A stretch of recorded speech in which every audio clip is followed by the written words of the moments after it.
ഒരു ക്ലാസ്സിലെ 10 കുട്ടികളുടെ ശരാശരി ഉയരം 125 സെന്റിമീറ്റർ. ഇതിലെ ഒരു കുട്ടിയെ ഒഴിവാക്കിയപ്പോൾ ശരാശരി ഉയരം 123 സെന്റിമീറ്റർ ആയി. ഒഴിവാക്കിയ കുട്ടിയുടെ ഉയരം കാണുക. ഒരു ക്ലാസ്സിൽ 10 കുട്ടികളുണ്ട്, അവരുടെ ശരാശരി ഉയരം 125 സെന്റിമീറ്റർ ആണ്. അതിന്ന് ഒരു കുട്ടിയെ ഒഴിവാക്കി, അതായത് ഒരു കുട്ടിയെ ഒഴിവാക്കുമ്പോൾ പിന്നെ 9 കുട്ടികളായി.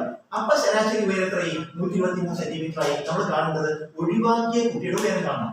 അതിന് നമ്മൾ എണ്ണം ശരാശരി എഴുതുക.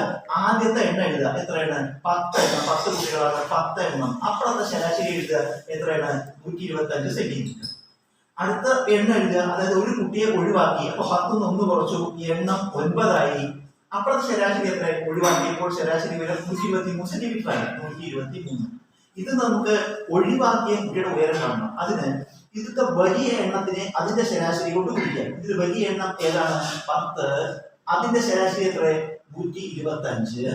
ചെറിയ എണ്ണത്തിനെ അതിന്റെ ശരാശരി കൊണ്ട് ഗുണിക്കുക. ചെറിയ എണ്ണം 9 ഇൻറ്റു അതിന്റെ ശരാശരി 123. ഈ ആദ്യത്തെ ഉത്തരം രണ്ടാമത്തെ ഉത്തരം കുറയ്ക്കുകയാണ്. 10 ഇൻറ്റു 125 1250 കുറയ്ക്കണം. 9 ഇൻറ്റു 123 ഗുണിക്കുക. 9 ഇൻറ്റു 3 27. ശിഷ്ടം 2. 9 2 18 2 20.